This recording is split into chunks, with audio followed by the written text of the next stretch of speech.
What's up mga kauragon? Ngayon ay magluluto tayo ng kare-kare with bagoong. Yun, magigisa na rin ng bagoong at eto na, panoorin nyo. Sayang, nawala na yung nailagay na. Sitaw.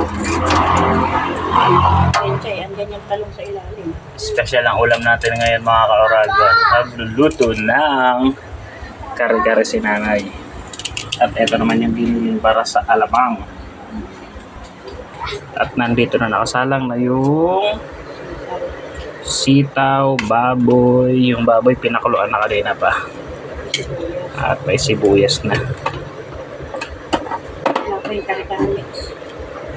Maya, alamang lang. Kaya nga nagkakasip. Pwede ko mailagay mo. No? Hindi, lalagay ko. Lagay mo na. At ito yung alamang na lulutuin.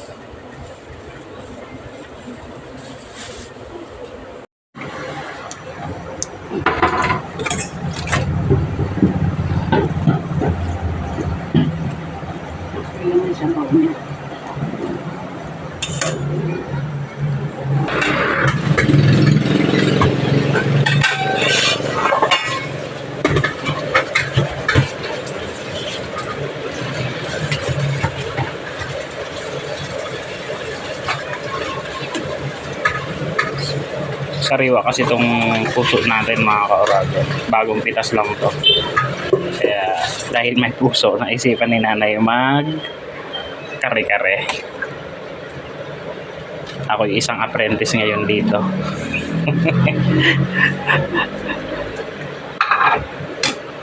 Dahil hindi naman ako nagluluto ng mga ganitong putahe.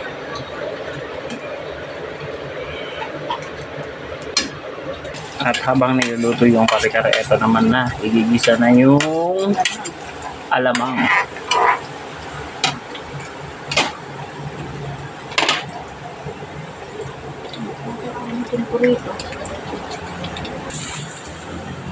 Ayun.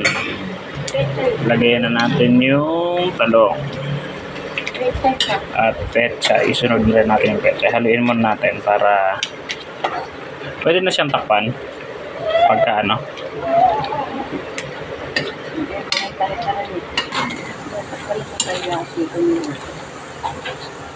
Hindi, meron doon yung isang kasarola na malaki. Oo. Pwede siguro yung isalin. No? Pwede. Hindi na maghalo, lalagyan pa ng peanuts yun. Peanut na ilalagay natin. Pinali natin mga kauragon sa malaking lagayan para mahalo ng maayos.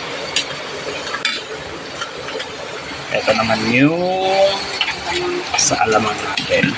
Ginigisa muna yung ginigay. Yan dapat.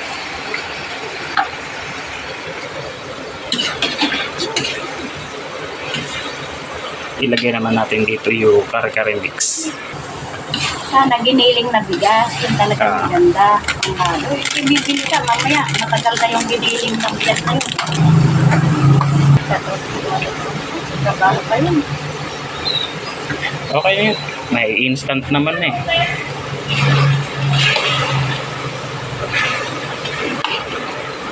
Pang bahay lang naman to, di naman to pang tindahan eh. Kaya okay lang yan. Walang pagkalapot lang. Extender lang naman yun eh. Lalapot na yan maya. Yung yung talong. Pag medyo okay na yung talong. Paluto na yung talong. Malapit na.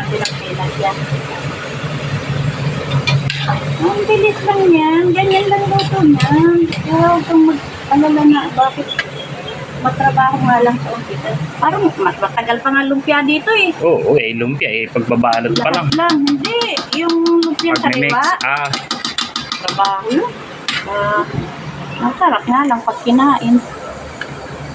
Yan, paman muna yan. Baka sumobra naman yung sinat natin.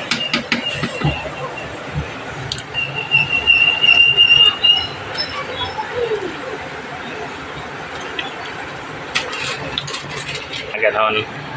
Tikman mo yung Ayan yung alamang natin. Jay, ang palapot. Mapaganda. Yung peanut, tikman mo siya. Kaya kung okay na yung May buo-buo. buo peanut. Okay. Ayan na yung alamang natin. Patapos na. At ito'y patapos na rin. Ilalagyan na rin natin maya-maya yung pampalapot natin kasi medyo malag na. Lalagyan natin ng konting pampalapot. Cornstarch. Hindi kasi kami nagpagiling ng bigas. Pwede naman kahit ano. Kung ano yung trip Alam mo, nyo. Jay, sa totoo lang, ang ganyan, kare-kare, binubusa yung bigas ng medyo brown. Oo. Saka yun yung gagilingin. Bago, Yun ang isasahog dyan. bale yun na rin ang pampakulay mo. Oo. Hindi, lalagyan mo rin ng konting aswete. Pero yung nilalagay talagang pampalapot, na bigas talaga, na binubusa yun. Mm. Medyo brown. Tapos saka mo gigilingin. Pwede nang i-blender, yung ganon. Mas masarap yun, Jay. Yun Oo. talaga yung original na ano ng kare-kare. Kasi mabango na yun eh. And finish na. Kita nyo naman.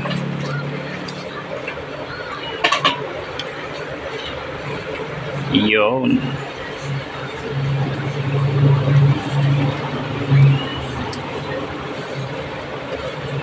At finish na rin yung ating alamang.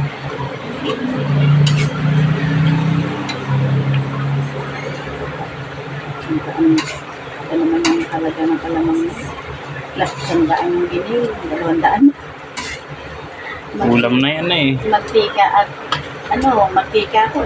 Halos kalahati yung nilagay ko. So, finish.